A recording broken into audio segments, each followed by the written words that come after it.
is a Learfield presentation of the Oregon Sports Network. And Oregon is going to play in the national championship game. This is Duck Insider. These are good problems to have, right? So much success that you have more than one place to be. 5-3, touchdown, Oregon. Off a dribble, launches, and hits the three. Oregon leads. What a great opportunity it is to be able to play at University of Oregon. I'm just incredibly proud to be a part of something like this. She wants another three. Oh, three in a row. Big Ten champions. National champions, yes. The Ducks take home an indoor national title. We are so privileged and so fortunate. We get to see all these young people. We get to see this incredible growth, which is what college is all about.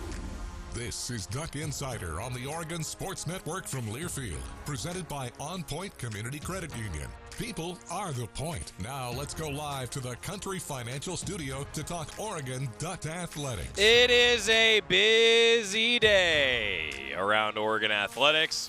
We've got spring football. We've got baseball. We've got softball. We've got a lot of news around Oregon Athletics to cover. Softball last night at Oregon State got the rivalry series win in come-from-behind fashion. Even though the Ducks were out-hit, they got the 5-3 win over the Beavs. Absolutely outstanding work by Oregon softball. I never felt like they were going to lose. That's just what the Ducks have done this year. They've been gritty. Awesome from softball last night. Men's golf with a 8th place finish before the Big Ten tournament. Big Ten championships begin for men's golf coming up here now in about a week. I'll tell you a little bit more about that. Women's basketball has bolstered its roster with a Washington State transfer in Estera Tuhina for the 25-26 season. Announced that yesterday. Ducks getting a little deeper at the guard position with the Wazoo transfer. Also, spring practice continuing. We'll talk with Rashad Samples, Leek Terry, Matthew Bedford, Dylan Thieneman. So many interviews today. Joe Lorick, Sione Lalea, Mateo Uiagalelei, and Isaiah World. That's all on the docket. A lot of Oregon football interviews. Oregon baseball preview with Mark Wazakowski, Carter Grade, Drew Smith across today's show and tomorrow's show. The Ducks in both softball and baseball now hosting UCLA. Pivotal series. First place on the line for Oregon softball in the Big Ten standings. The Bruins and the Ducks are tied for first. That's at the Jane this weekend starting on Friday night. For Oregon baseball, a chance to catch UCLA in the standings with a sweep this weekend, and then Oregon may be in first place in those Big Ten baseball standings. We'll see how the results around the conference impact that race. This is what it's all about. The spring game is next week. Diamond sports are down the stretch. It's the postseason for acrobatics and tumbling, for golf, for tennis. Oregon Track and Field is hosting events at Hayward Field this weekend on both Friday and Saturday. This is a fun time of year. You know, and we were wondering when this day would come. Lee Corso today announced his retirement from College Game Day. An absolute legend. The love affair between the Duck and Lee Corso.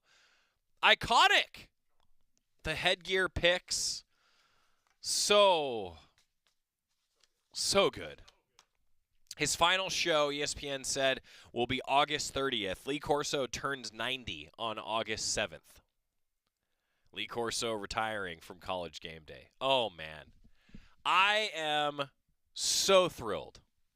So thrilled that we get to see him at least one more time for College Game Day. All right, let's hear a little bit from Oregon football. Rashad Samples met with the media, and then we've got a lot more to break down for you. This was from a little bit ago now. The assistant head coach and the running back coach for the Ducks, Rashad Samples, breaking everything down. He's got a deep position group, Rashad Samples does.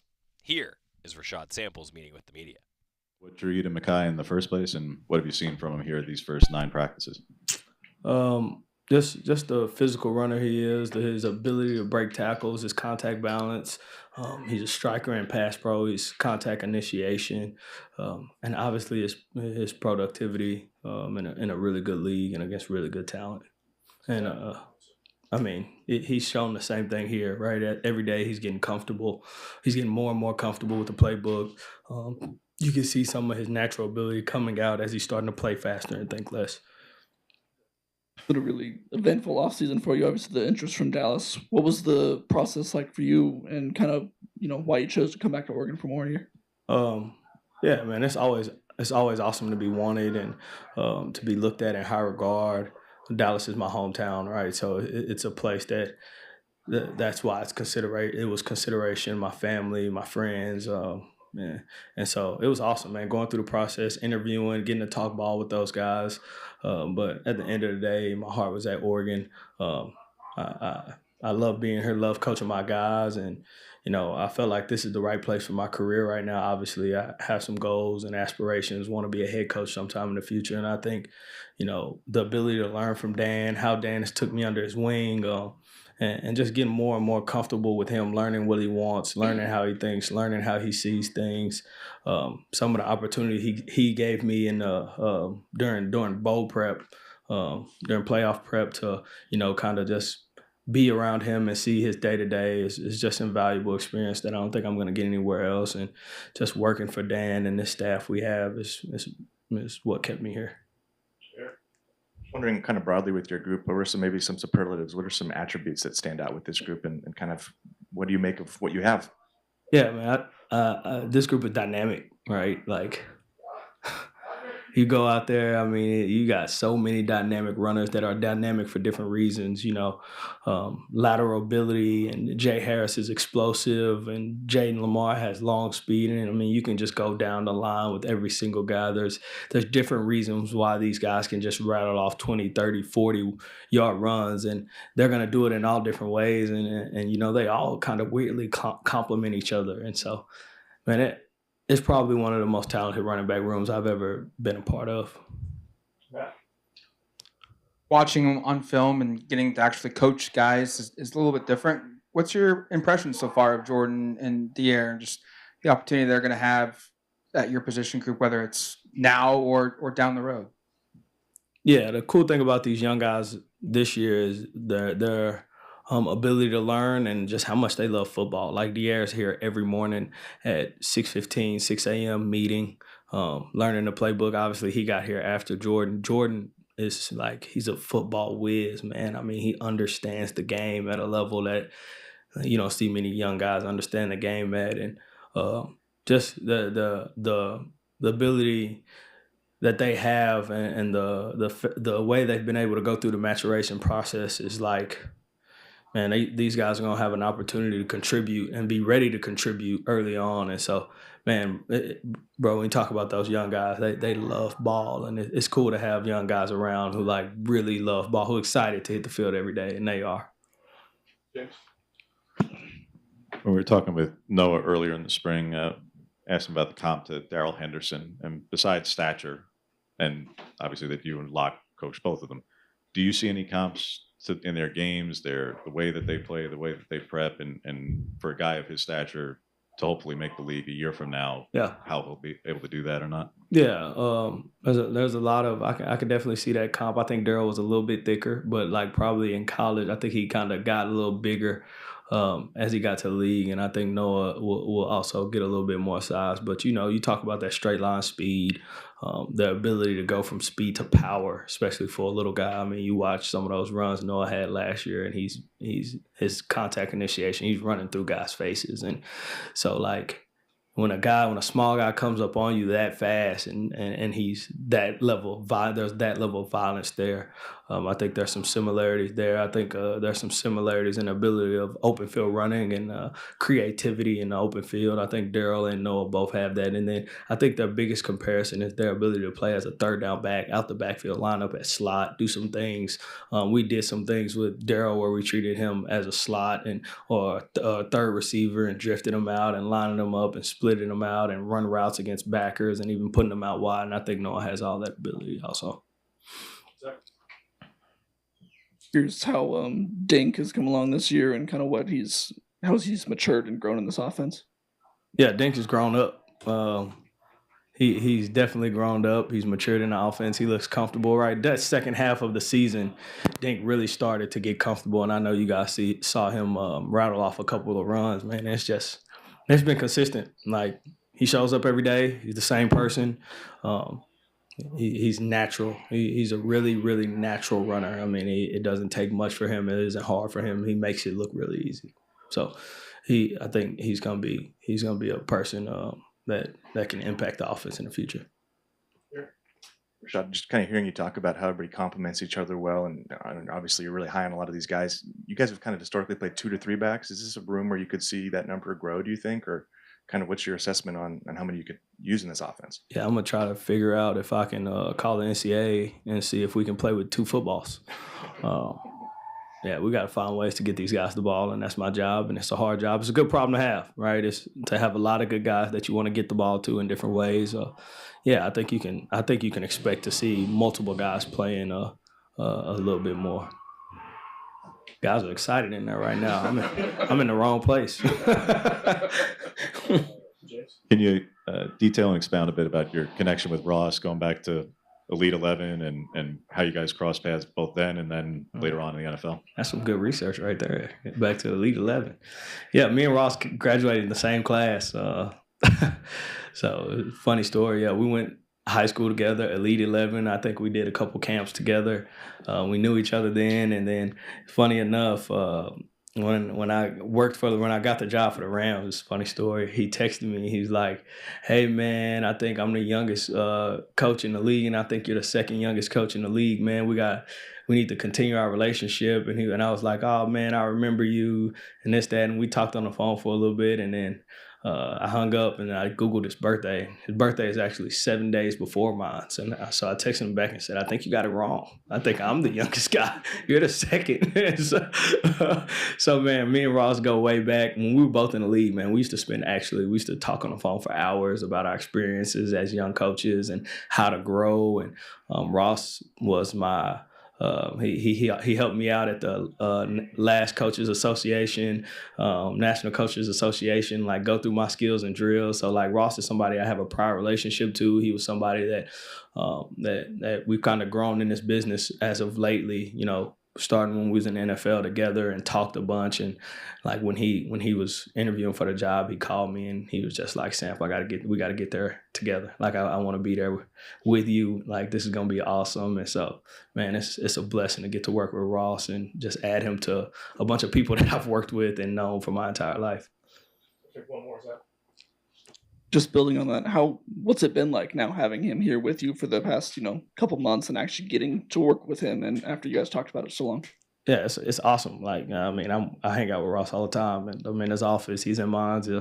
He was in my office yesterday for about 2-3 hours, and we just chopping it up, watching film together, talking receiver play together. We both coach receivers. We both always talk receivers before this, and now to be in the same building doing that, and then sharing running back input. When we come here, we both actually get on the board and draw up plays against. He draws up an offense, I'll draw up a defense, and then we'll just go back and forth. Man, it's been awesome, and honestly, it's been awesome with the whole staff. Like, been knowing Stein, we GA'd together, or he was a GA, and I was an analyst at Texas, and working with him, I was Drew's GA at the time, and man, elite, man, it's been amazing. We got a really good staff. So, hearing that from a lot of the coaches, just how much they appreciate the interaction that they have going through as they staff the process. I think that's fun to hear from Rashad Samples. Softball with a nice win last night, and we'll break that down a bit when we return. Also hear from Malik Terry talking O-line on the Oregon Sports Network from Learfield. As a local community credit union founded by teachers, OnPoint is committed to supporting the students and faculty at the University of Oregon. And on game day, we're right there with you, on the field, in the bleachers, and in the classrooms. Drop by our local branch today and discover the many ways OnPoint can help support your financial well-being. OnPoint Community Credit Union. People are the point. Federally insured by NCUA. Equal housing opportunity. Hey Duck fans, at Country Financial, they make insurance easy. Whether you're shopping for home, auto, or more, their representatives will take the time to understand your specific needs and explain what options work best for you. Worry less and feel more confident knowing you're covered. Visit countryfinancial.com to get started today. Experience more with Country Financial. Auto and home insurance policies issued by Country Mutual Insurance Company, Country Preferred Insurance Company, and Country Casualty Insurance Company, Bloomington, Illinois. More Duck Insider from the Country Financial Studios after this on the Oregon Sports Network from Learfield.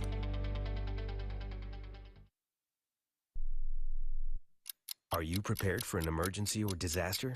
Because it's not a matter of if, but when. Don't find yourself saying, I'll trust water bottles and a flashlight to save the day, but I'll be proved wrong. With a tornado approaching, I'll realize that I lack a wheelchair-accessible shelter. When the floodwaters rise, I'll be up in the attic with 20 cans of beans.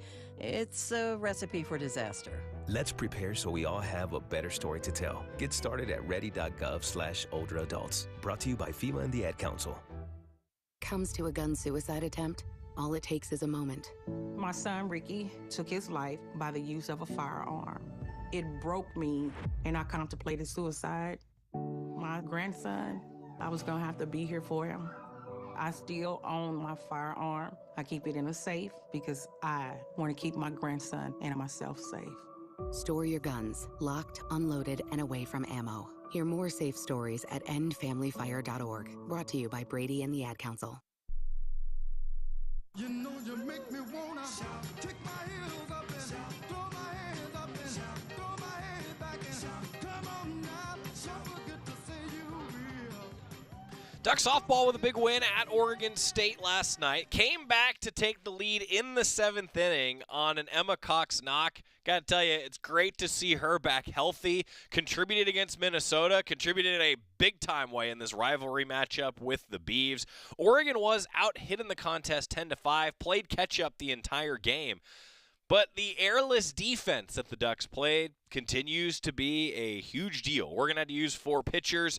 They didn't have an extra base hit. A couple fly balls that were caught just in front of the fence early in the game. I'll tell you what, Oregon just seems to find a way to win. The Ducks kept the pressure on the Beavs, eventually broke through. Another gritty win for Melissa Lombardi's team, setting up that showdown between number 5 Oregon and number 6 UCLA, or number 6 Oregon and number 5 UCLA, depending on what poll you're looking at for collegiate softball. The Ducks meet the Bruins at the Jane Friday, Saturday, and Sunday. First place in the Big Ten. There will be a sole leader in the conference after this weekend.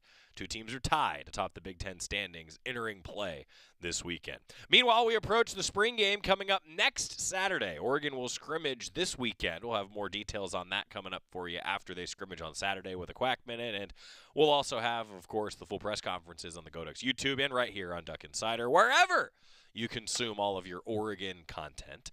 Well, I do want to get back to some of the coaches talking about what they see from their position groups. And let's zero in here on the offensive line. Alik Terry, a lot of new faces, particularly at the tackles. But I think they've got a lot of talent in this group. Alik Terry breaking down the offensive line here as spring ball continues. Go right into questions for Coach Terry. We'll start right here on the front left. Alik, if you could touch on each of the transfers you added and just what you've seen from them through 8 practices and now this first scrimmage. It's been off to a great start for those guys, just going like from left to right, man. Isaiah World, great athlete, great movement skills, great body control, loves the game. I think it's going to be a really good benefit for all our young guys to see somebody who really loves the game. He's a junkie for football. I mean, I'm glad he's a Duck. I'm just be completely honest with you. He's one of those game changers for real. Next, going with Emmanuel.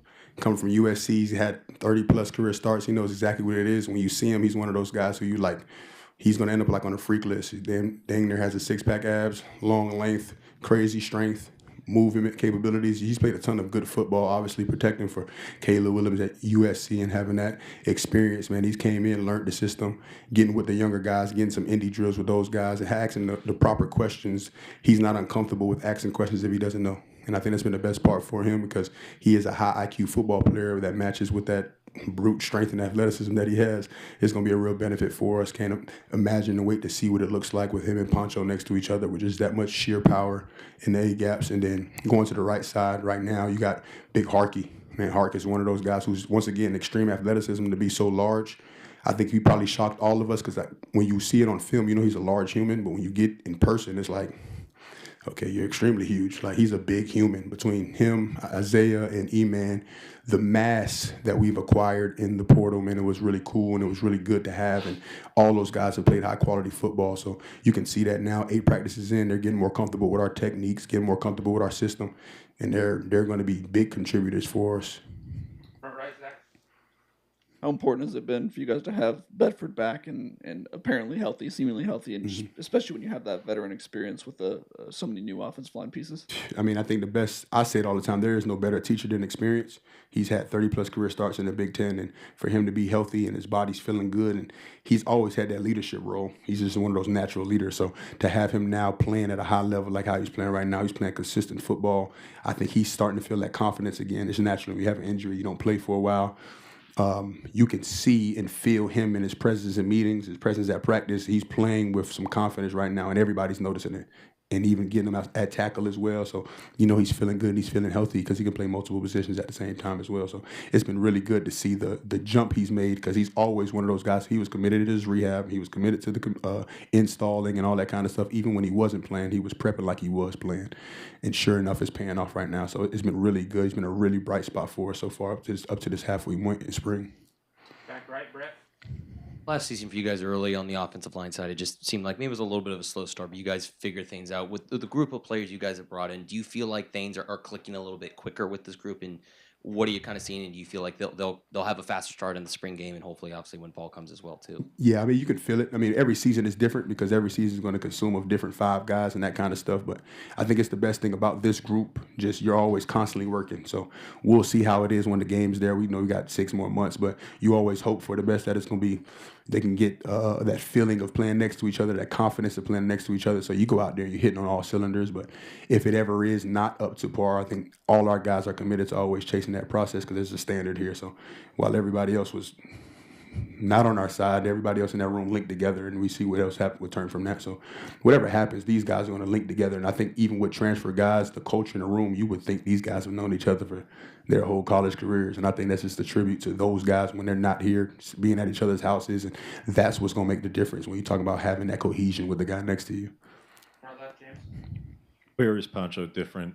Nearly 1,000 snaps later compared to a year ago, and who else is working at that center spot with him? Man, to see the difference that Pancho is, like there's a confidence in his game that I think we've all known he was going to be a really good player, but to see him now match that maturity and match that confidence in his game because he knows he's a really good player, I think our whole team is feeling it. He's a clear leader. He helps us in every single aspect as far as communication. You can see the player he's grown into, and I know his big brother would be proud because he sounds like his bigger brother right now. He has leadership capabilities like that while also being a very good football player. So, I mean, being 1,000 snaps in, he's just that much better of a football player. We had him out there at guard today just to get some rotation, and he was like happy because it's been a while since he played some guard. So it feels good for him to be in that spot. And, I mean, as far as centers, we got 5 of them again, just continues to compete. We still got Charlie back there. We still got Bryce Bolton. We got Devin Brooks doing much more snapping. And we even got Dave Yulee getting some snaps as well. So we have 5 to 6 guys constantly working, consistently working snaps. So if we ever need to switch a situation, God forbid, injury where Pancho's got to bump over, we got some young guys in there building. And I think the best part about it is Bryce Bolton got here at 260. He's 310 now. Devin Brooks got here. He was like 255, 260. He's about 290 now. I mean, you see Charlie Pickard now, it's up to 315. We got some guys right now who are just committed to Wilson Love's program, and it's good to see their development, man. And then going against guys like Tion Gray, Terrence Green, Big Bear, Big Mike, they get real good competition, man, and being able to see them compete at a high level right now, like how they're playing, I think we're in a really good spot. Back left, Matt. Briefly touched on Dave, but his development, his growth, and also Janoris Wilson and where those 2 guys are at and where they kind of fit within your unit. I mean, right now, I think that's the best part. I think the proud moments you have as a coach is when you see your guys start to develop and it starts to click. You talk about the aha moments. Like when we counted on Dave's number last year, he helped us. We went 5-0, win the Big Ten championship, opportunity to be playing in the Rose Bowl. And when, unfortunately, Marcus went down, it almost looked like nothing happened. And that was a credit to Dave, even once again, like how Matt Bedford was when he was injured the year prior. His preparation allowed him to have that success as soon as he hit the ground running. So, I mean, Dave's continued to grind. The maturity that Dave has grown into, man, I love how Dave comes to practice every day. Dave is a feisty guy. That's just how his playing style is. But he's grown off the field in so many ways, and I think it's helping benefit his game. So as long as he continues on that path, man, he's going to help us, point blank, period. And I think he's starting to feel that. I think he can feel that confidence in his game. So just continue to have him lean on that and continue to build and stay on those good habits that he's created because he's a totally different human than when we first got here. And I think he feels it, he sees it, and his play is a representation of that. And then you talk about G-Baby with Janoris, the confidence he's having as a tackle, man, it's cool to watch and it's cool to see. Obviously, it's much like it's a blessing. You're going against Mateo, you're going against Tatum, you're going against Blake Purchase, you're going against young Elijah Rush. Like I can just sit here and go down the names, and to be able to have that variety of different rushers that you're going to have to work against. Our guys get a little bit of a benefit of developing a little bit faster because you're going against some of the most premier rushers in the country. Obviously, Mateo being the leading Big Ten sack leader, and he gets to go against that every single day. It's going to help him continue to improve because there is no better teacher than experience. All right, Zach. Multiple years now, you guys have gone into spring ball with multiple starting spots open on the offensive line. What has that process been like for you, and what makes you a good coach to be able to, put guys at different spots and find out the right combination, even going into the season like last year? I mean, if I'm a good coach, we'll figure that out. But as far as like the rotation and stuff, I mean, I think that's our job, for real. Like every single year, unless you're blessed to have in offensive line world, at least, you're not going to have very rarely just true sophomores starting. You get to lean on them for 3-4 years. Oregon was blessed a few years ago when we was Throck and Jake and those guys with 50 career starts. I mean, that's a little bit more rare, right? But I think every single day of prepping of guys playing multiple positions, guys learning the system not only within the position they think they play, but learning it holistically, you end up getting guys who are a little bit smarter as far as understanding the whole system, but then also understanding the techniques and the why of why you have to do it. So we have a lot of time. I mean, I know the season's around the corner, but you still have 6 to 7 months right now to be able to prepare and find the best 5. And as long as they commit to Wilson Love, I think, and I mean this respectfully, humbly, there is no better offensive line staff in the country. What they call the law firm. I'm so thankful for Coach Cut, Coach Walk, Coach Dallas, Coach Whipple, because our guys get to pour into our offensive line every single day. Like, we have 5 passionate guys who love offensive line, so you just block out the noise, you continue to work, and if you look up, going against the best defensive line in the country every day, you should be pretty good when it's all said and done come August. So those guys are committed to the grind, man. We have Coach Landon has a great system as far as development.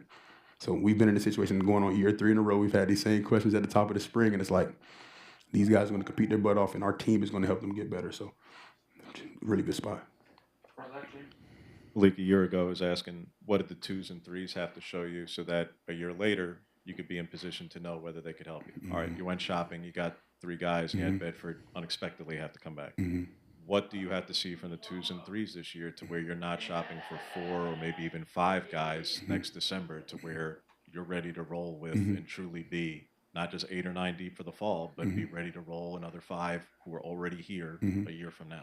I mean, that's just depending on how the system plays out. I think that's a credit to the guys like Trent, the guys like Devin, the guys like Janoris, who are consistently working their butts off every single day.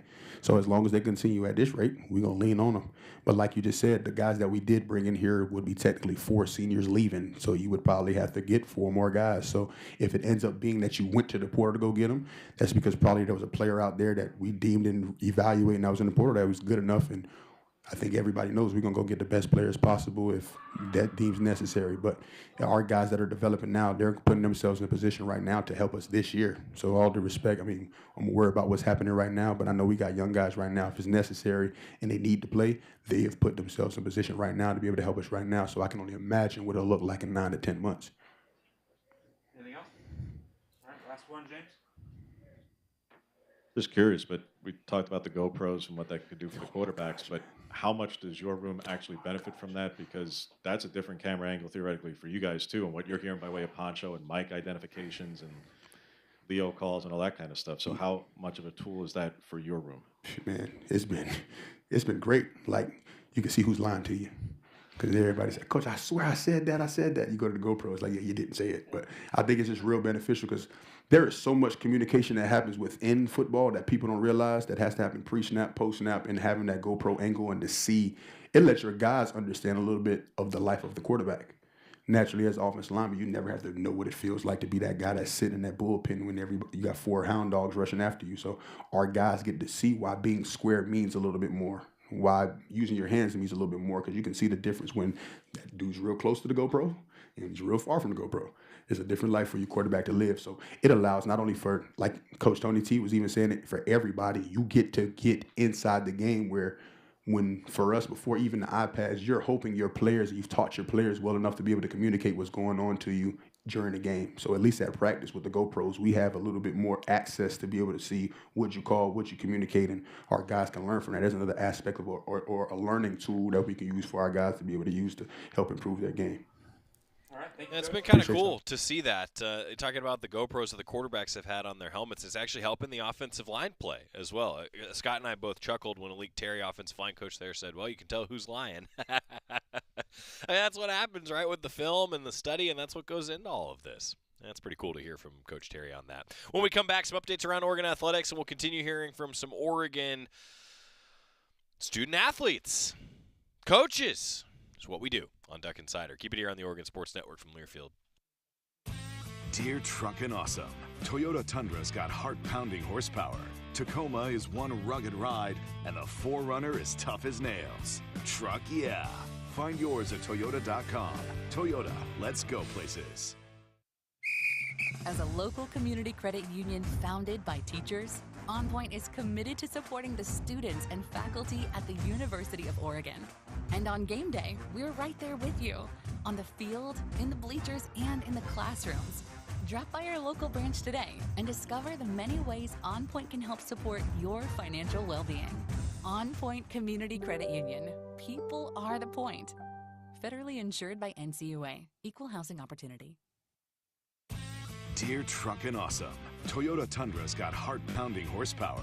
Tacoma is one rugged ride, and the 4Runner is tough as nails. Truck yeah. Find yours at toyota.com. Toyota, let's go places. Don't go anywhere. Duck Insider continues after these messages on the Oregon Sports Network from Learfield. This message is for Shauna, my mom who just finished her high school diploma. I wanted to say I'm so proud of you for finishing school. You taught me it's never too late to achieve your dreams. I hope to make you as proud as you have made me. When you graduate, they graduate. Finish your high school diploma for you and for them. Visit finishyourdiploma.org to find free and supportive adult education centers near you. Brought to you by the Dollar General Literacy Foundation and the Ad Council. You said you'd never buy your kid candy from the checkout aisle. Or forget extra diapers. You'd never lick your thumb to clean their face. Never, ever become a minivan mom. So when you say you'd never leave your child in a hot car, know it can happen. Cars get hot fast, and kids can be at risk in temperatures as low as 60 degrees Fahrenheit. Never happens. Before you leave the car, always stop, look, lock. Brought to you by NHTSA and the Ad Council.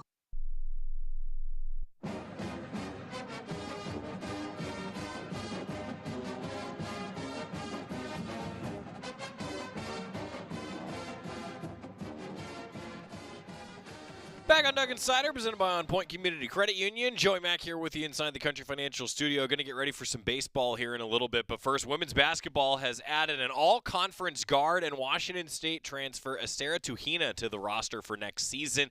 A 6'2" rising senior, spent 3 seasons at Wazoo, 68 starts, 96 total games. Career averages of 8 points, 3 rebounds, 3 assists, and a steal. Shot 40% overall and 37% from 3. Was named honorable mention All West Coast Conference last year, earned All Pac-12 freshman honorable mention in the 22-23 season, finished 3rd in the WCC with a 1.95 assist-to-turnover ratio last year, coming off her 2nd consecutive campaign with at least 100 assists. A great ball distributor, Estera Tuhina, joining the Ducks for next season, will be a senior with 1 year of eligibility remaining. Meanwhile, for men's golf, the Ducks wrapped up play at the 78th Western Intercollegiate just outside of Santa Cruz yesterday, firing a 2-under 348 as a team. It was the final round. They finished in 8th place. They finished with a 54-hole total of plus 13 at Pasatiempo Golf Course.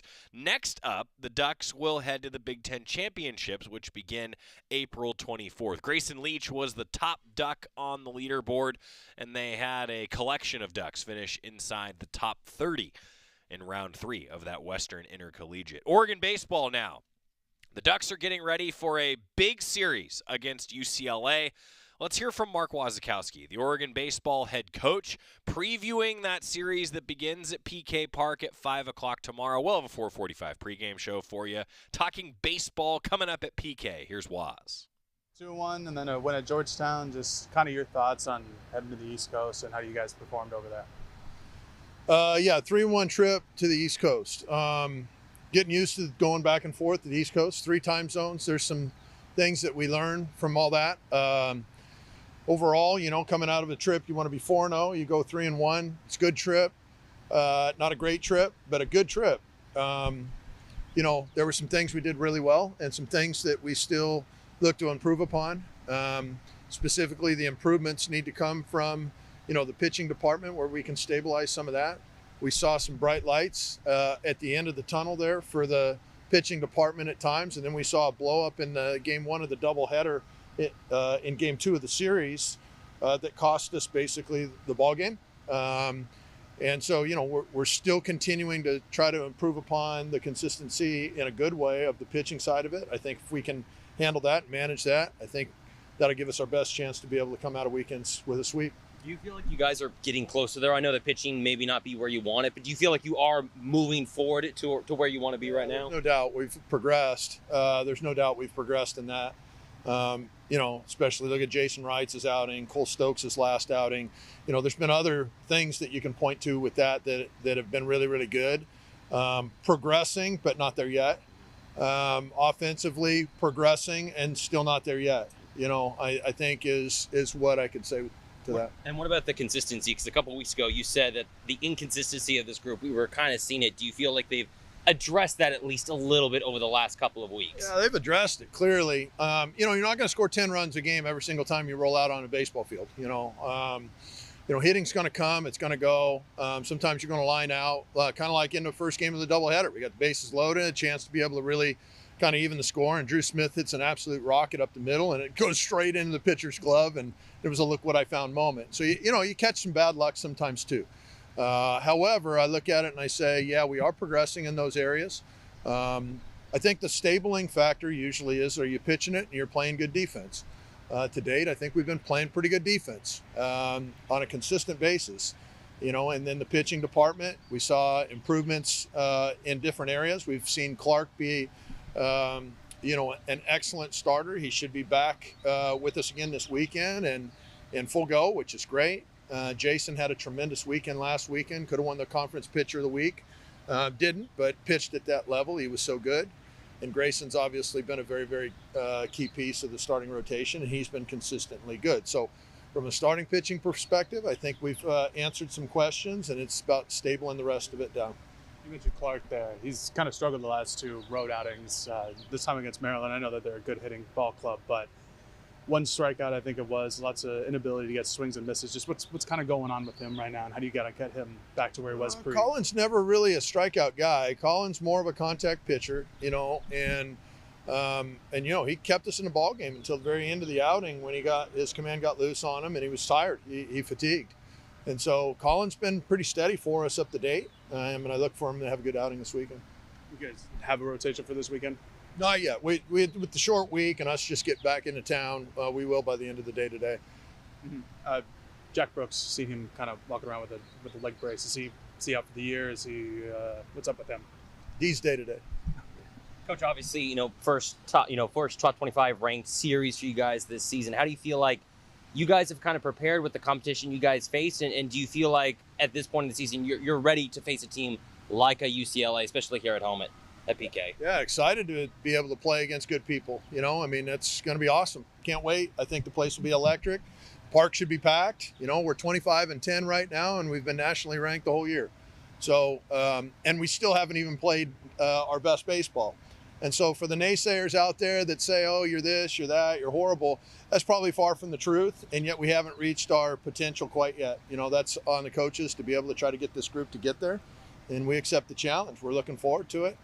We know that our schedule has good teams on it coming up, which is basically means that we have an opportunity to control our own fate, which is great. Just curious, is there any team that, when you've seen UCLA, what they do with the rotation and what they do with the plate, that they're similar of, that you can kind of look, that you guys can maybe watch on film, maybe like, okay, you see what this pitcher is doing, maybe another pitcher you guys have faced him similar, anything like that at all? Well, we see all their games. We see all their at-bats. We see every pitch that they've thrown. So the video these days is clearly allowing us to prepare for whoever.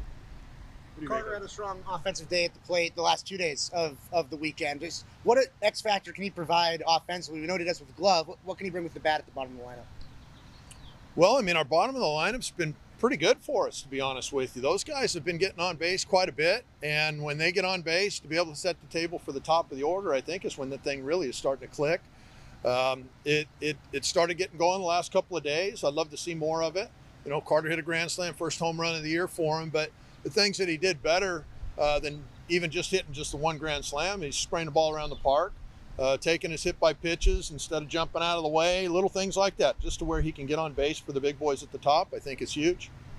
You made from Rock Chalosky, who's a guy who was kind of a highly rated recruit, and now I think it's junior year he's going into now. He's a sophomore right now. Yeah, just, what have you seen from him and his growth at UCLA?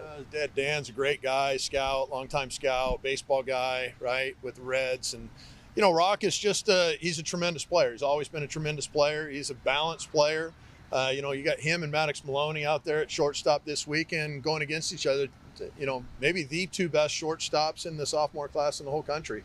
At least two of the best in the country. Whether they're the top two or not, time will tell. But Rock's really good. He's got tremendous feel for the baseball. He can hit. He's a well-rounded player.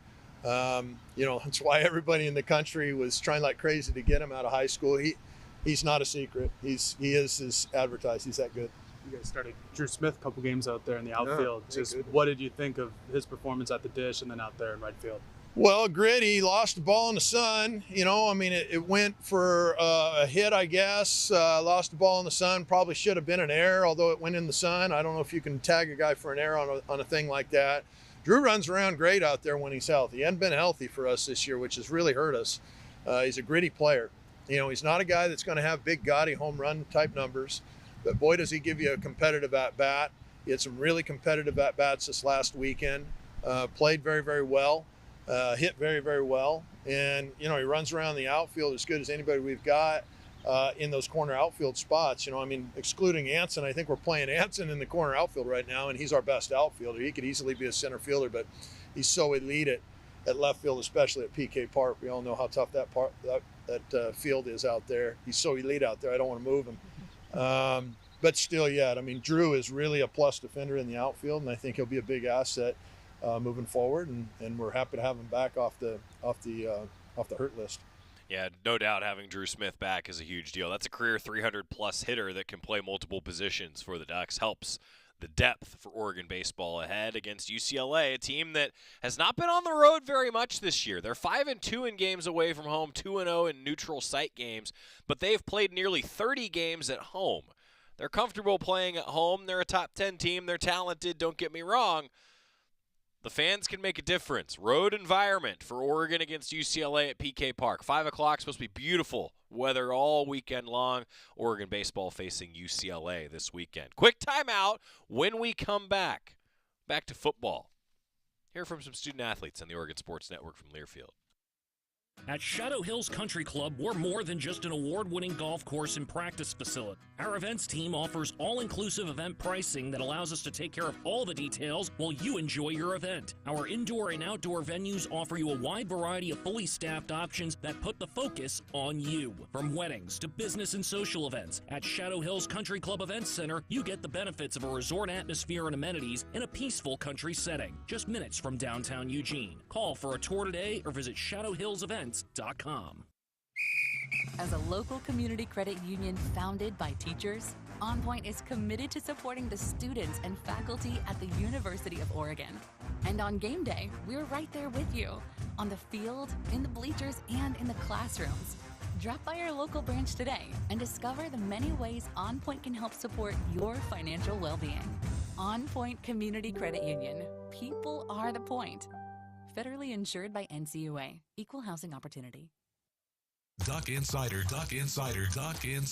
continues after this timeout on the Oregon Sports Network from Learfield. August was born 3 pounds, 9.8 ounces. When I first saw him, it was a whole range of emotions. There's stuff I still want to do. Being a young dad, it's not giving up, it's shifting. I looked through his eyes. I envisioned a whole future with him already. To throw the first football to him, give him ice cream for the first time. My life is now devoted to his life. Through all of fatherhood's firsts, never stop being a dad. Visit fatherhood.gov to hear more. Brought to you by the U.S. Department of Health and Human Services and the Ad Council. You took the first step and quit smoking, but even former smokers may still be at risk for lung cancer. That's why SaveByTheScan.org wants you to know about a new low-dose CT scan that can detect lung cancer early. It takes only 60 seconds and could save your life. You took the first step, now take the next. Visit SaveByTheScan.org for a simple quiz to see if you're eligible and talk to your doctor about screening. SaveByTheScan.org is brought to you by the American Lung Association's Lung Force Initiative and the Ad Council. I want you to know. I said I want you to know right now. You've been good to me, baby. Sticking on the offensive line as we welcome you back to Duck Insider, presented by OnPoint Community Credit Union. Oregon baseball in action. Just heard from Mark Wazakowski. Now ping-ponging back to football. We heard from Malik Terry, offensive line coach. Now how about Matthew Bedford? Guy getting healthier for the Ducks this year. Never really got all the way healthy last season. Getting more and more comfortable. Figures to be a big part of this Oregon offensive line coming up. Matthew Bedford meeting with the media. Matt, take us back to last August and initially what the injury was. All right, you're out for a month. You think you're going to be back on track, and then what was going through your mind when you re-aggravate it and the plan is no longer the plan, and it's to come back and go for a 7th year of college? Yeah, it kind of was just taking it day by day. Believing on faith. Just kind of taking every day with a stride, taking the positives from everything. Every day it kind of just got better. As we kind of figure out what was going on, I kind of just needed to get that knee cleaned up, get ready to roll. So now I'm all better. Feels good, be able to attack each day. Yeah. Right, Zach. As a veteran in that room with so many new faces, what do you think that experience kind of allows you? How much, I don't know if I'd say further ahead, but where do you think that puts you this spring? Yeah, it's just easier to talk to the guys in the room. Guys believe in me and understand I've seen some ball in my day. So I'm able to talk them through a couple of situations where they may be a little unclear on that I've seen before and kind of understand. Yeah. Back right, Brett. And it's obviously not the first time you've gone through an injury where you've lost a majority of your season. Maybe it's not an experience you'd like to have, but when you look back to the first injury that you dealt with, how do you kind of take into that process the experience that you learned, and how do you maybe take that into this season coming off of an injury? Yeah, it was huge to be able to look back at the prior injury and be able to, kind of just take the same process from that. Again, being where my feet are, approaching every day with a growth mindset of being able to find, something to get better at. Even though I can't do certain things, I can do other ways to get better. So, just kind of taking that and, applying it to now that I'm healthy again, finding something I can get better at every day again, whether it be the playbook, on the field, off the field, things like that. All right, Zach.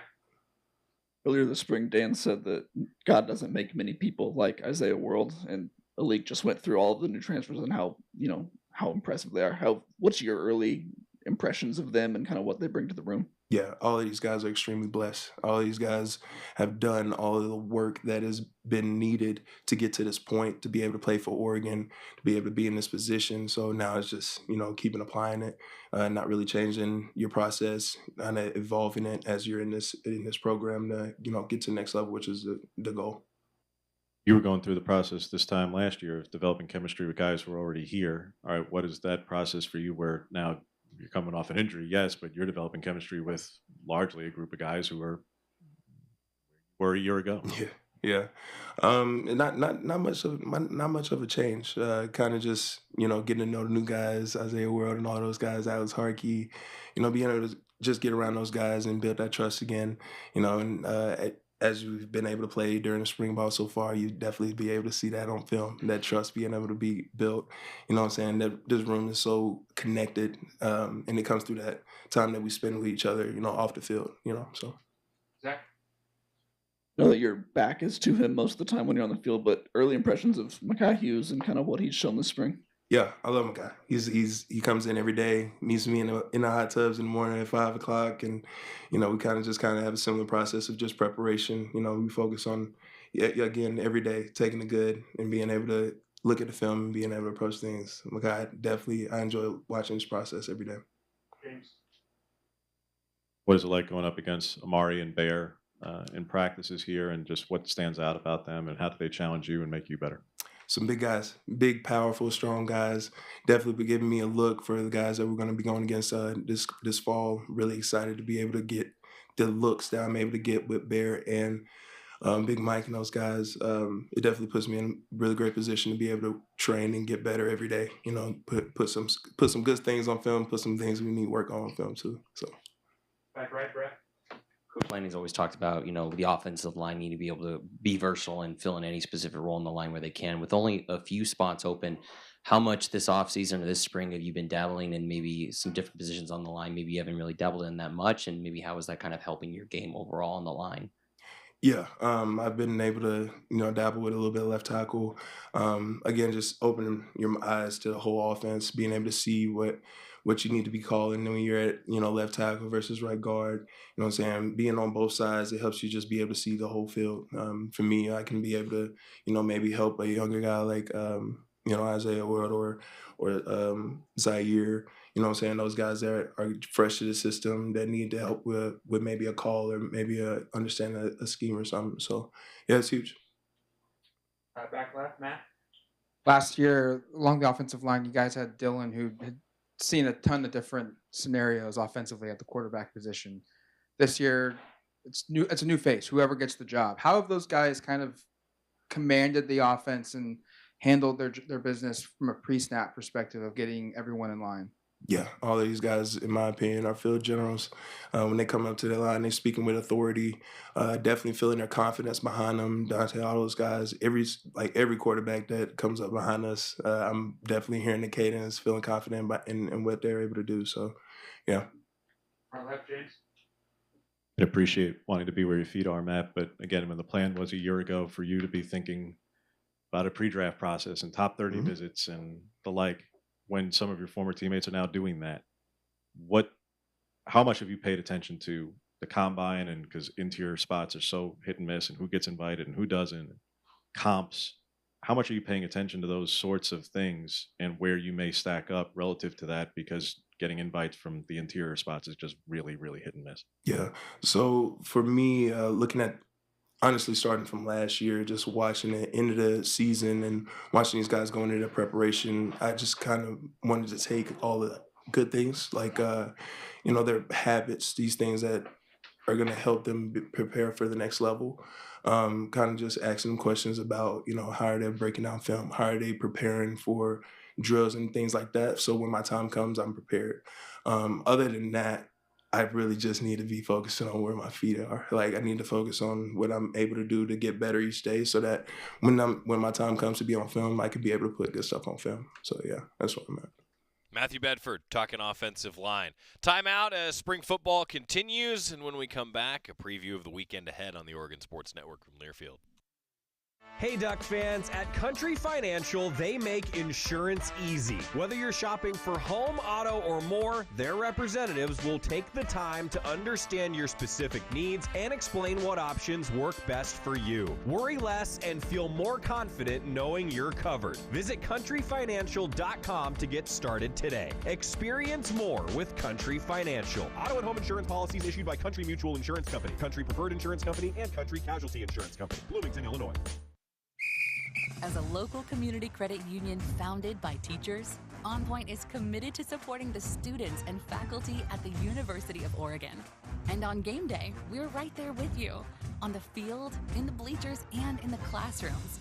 Drop by our local branch today and discover the many ways OnPoint can help support your financial well-being.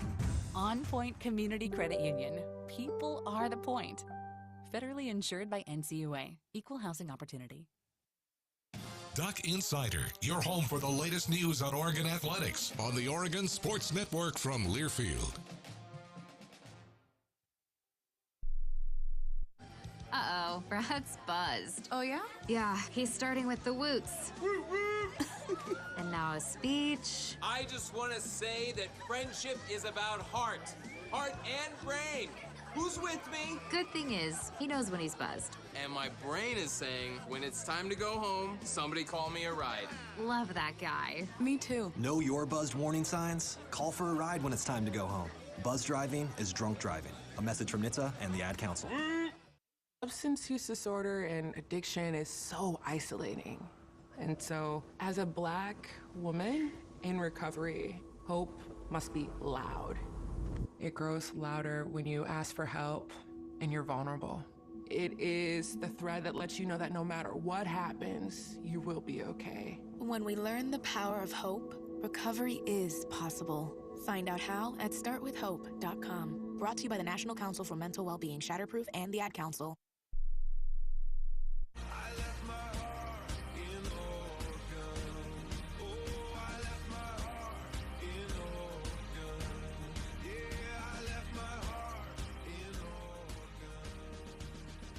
We do have a very busy weekend ahead as we welcome you back to Duck Insider, presented by OnPoint Community Credit Union. I'm Joey Mack. Oregon football continues spring practices. We've had so many interviews. We've been sprinkling them in throughout the course of this week. We'll do that again next week, heading toward that spring game. But I do want to mention, up ahead for Oregon women's golf, the Big Ten championships start this weekend. And the Ducks have a very good chance to win the thing. I'll tell you what, that's a program that's been not just on the doorstep, but about ready to kick down the door of a national championship.